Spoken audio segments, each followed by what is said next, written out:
Tweezer top candlestick pattern में दो candles होती है, जिसमें एक ग्रीन बुलिश और दूसरी बेरिश रेड कैंडल होती है। जहां ग्रीन कैंडल की क्लोजिंग होती है उसी लेवल पर एक बेरिश कैंडल ओपन होकर नीचे ग्रीन कैंडल के ओपनिंग के पास क्लोज होती है, जिससे चार्ट पर इस तरह का ट्वीजर टॉप पैटर्न बनता है। मार्केट में एक शॉर्ट टर्म बुलिश मूव आता है और प्राइस रेजिस्टेंस एरिया के पास एक बुलिश कैंडल के साथ क्लोज करती है। नेक्स्ट कैंडल की ओपनिंग उसी लेवल पर होती है, मगर प्राइस अपना पुराना ट्रेंड कंटिन्यू नहीं करती और कैंडल नीचे क्लोज हो जाती है। यहाँ इस ग्रीन कैंडल ने जहां से प्राइस को ऊपर उठाया था, नेक्स्ट रेड कैंडल ने प्राइस को वापस उसी लेवल पर लाकर क्लोज किया है। इसका मतलब मार्केट अभी इस रेजिस्टेंस एरिया को ब्रेक करने में फेल हो गया है, या फिर सेलर्स प्राइस को ऊपर नहीं जाने देना चाहते हैं।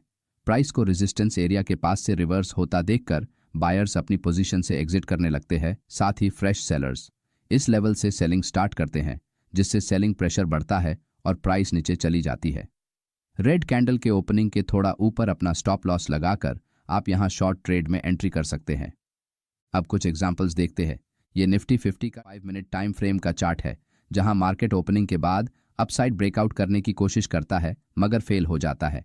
मगर लोअर लेवल्स से बायर्स मार्केट में एंट्री करते हैं और प्राइस को धीरे धीरे फिर से ऊपर ले जाने की कोशिश करते हैं, मगर अपने डे हाई को ब्रेक नहीं कर पाते हैं, जिससे चार्ट पर लोअर लेवल्स पर एक ट्रेंड लाइन बनती है। और इसका मतलब प्राइस जब कभी इस ट्रेंड लाइन को टच करती है तो बायर्स मार्केट में बाइंग स्टार्ट करते हैं और प्राइस को ऊपर की तरफ पुश करते हैं। इसका मतलब बायर्स के लिए ये ट्रेंड लाइन आखिरी सपोर्ट है, और अगर ये टूटती है तो बायर्स अपनी पोजीशंस को लेकर घबरा सकते हैं। साथ ही इस ट्रेंड लाइन के ब्रेक होने से मार्केट में डाउनसाइड ब्रेकआउट को देखकर न्यू फ्रेश सेलर्स भी यहां अपनी शॉर्ट पोजीशन बनाने का इंतजार कर रहे हैं। यही से मार्केट में बिग प्लेयर्स, जिसे हम सब ऑपरेटर्स कहते हैं, उनका गेम शुरू होता है और वो रिटेल ट्रेडर्स को मार्केट से बाहर निकालने के लिए उनके डर का फायदा कैसे उठाते हैं, चलिए जानते हैं। जैसे ही प्राइस ट्रेंड लाइन को ब्रेक करती है तो रिटेल बायर्स डर जाते हैं और खुद ही अपनी पोजीशन से एग्जिट करते हैं, तो कुछ के स्टॉप लॉस हिट हो जाते हैं, जिससे बायर्स मार्केट से बाहर हो जाते हैं। ट्रेंड लाइन के ब्रेकडाउन पर जो सेलर्स मार्केट में शॉर्ट पोजीशंस बनाते हैं, उन सभी के स्टॉप लॉस ट्रेंड लाइन के पास या फिर थोड़े ऊपर होते हैं। प्राइस एक बार फिर से नीचे से दो ग्रीन कैंडल बनाकर ट्रेंड लाइन को रीटेस्ट करने के लिए आती है, और जो रिटेल ट्रेडर यहां से सेलिंग करके बैठे हैं उन्हें डराकर भगा देती है। बिग प्लेयर्स के ऑर्डर्स प्लेस करने के लिए उन्हें जो लिक्विडिटी चाहिए थी उन्हें वो मिल जाती है। चार्ट पर यहां ट्रेंड लाइन के पास ट्वीजर टॉप पैटर्न बनता है, जो कि मार्केट में सेलर्स के बढ़ते कंट्रोल की निशानी होती है। एक स्ट्रॉन्ग बेरिश कैंडल से मार्केट में अलग अलग लेवल्स पर जो बायर्स के स्टॉप लॉस लगे हैं उन्हें हिट करते हुए प्राइस तेजी से नीचे चली जाती है। क्योंकि आप और हम जैसे रिटेल ट्रेडर्स अपनी ताकत से ज़्यादा बड़ी क्वांटिटी में ट्रेड करते हैं, और मार्केट जैसे ही थोड़ा सा हमारे अगेंस्ट में जाता है तो डर जाते हैं। इसी तरह बायर्स और सेलर्स के डर का फायदा बड़े ट्रेडर्स उठाते हैं और उन्हें मार्केट से बाहर करते हैं। चलिए अब ट्वीजर बॉटम पैटर्न के बारे में जानते हैं। Tweezer bottom candle stick pattern में दो कैंडल्स होती है, जिसमें एक बेरिश और दूसरी कैंडल बुलिश होती है। जहां रेड कैंडल की क्लोजिंग होती है उसी लेवल पर एक बुलिश कैंडल ओपन होकर ऊपर जाकर रेड कैंडल के ओपनिंग के पास क्लोज होती है, जिससे चार्ट पर इस तरह का ट्वीजर बॉटम पैटर्न बनता है। मार्केट में एक शॉर्ट टर्म बेरिश मूव आता है और प्राइस सपोर्ट एरिया के पास एक बेरिश कैंडल के साथ क्लोज करती है।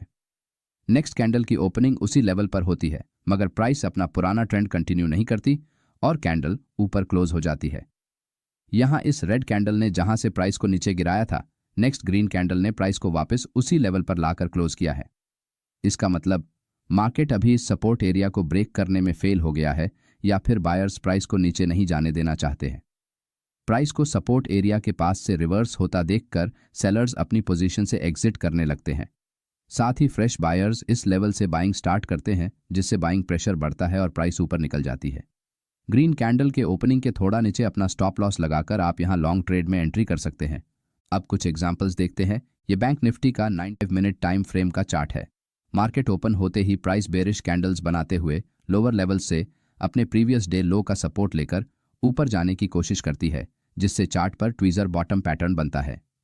यहां सेलर्स प्राइस को नीचे ले जाने का प्रयास करते हैं, मगर सपोर्ट एरिया से बायर्स मार्केट में एंट्री करते हैं, जिससे एक स्ट्रॉन्ग बुलिश कैंडल बनती है।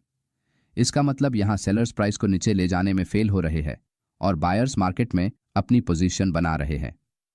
ट्वीजर बॉटम पैटर्न एक बुलिश रिवर्सल का सिग्नल होता है। प्राइस जैसे ही एक स्ट्रॉन्ग बुलिश कैंडल के साथ प्रीवियस स्विंग हाई को ब्रेक करती है, वैसे ही मार्केट रिवर्स होकर ऊपर की तरफ निकल जाता है। अगर tweezer top pattern resistance area में बनता है और ट्वीज़र बॉटम सपोर्ट एरिया के पास बनता है, तभी ये आपको अच्छे रिजल्ट दे सकता है। क्योंकि किसी भी कैंडल स्टिक पैटर्न को वर्क करने के लिए चार्ट पर बनने वाले की लेवल्स का सपोर्ट लेना ज़रूरी होता है। अगले आपको हमारा ये वीडियो अच्छा लगा तो वीडियो को लाइक और चैनल को सब्सक्राइब ज़रूर करें। धन्यवाद।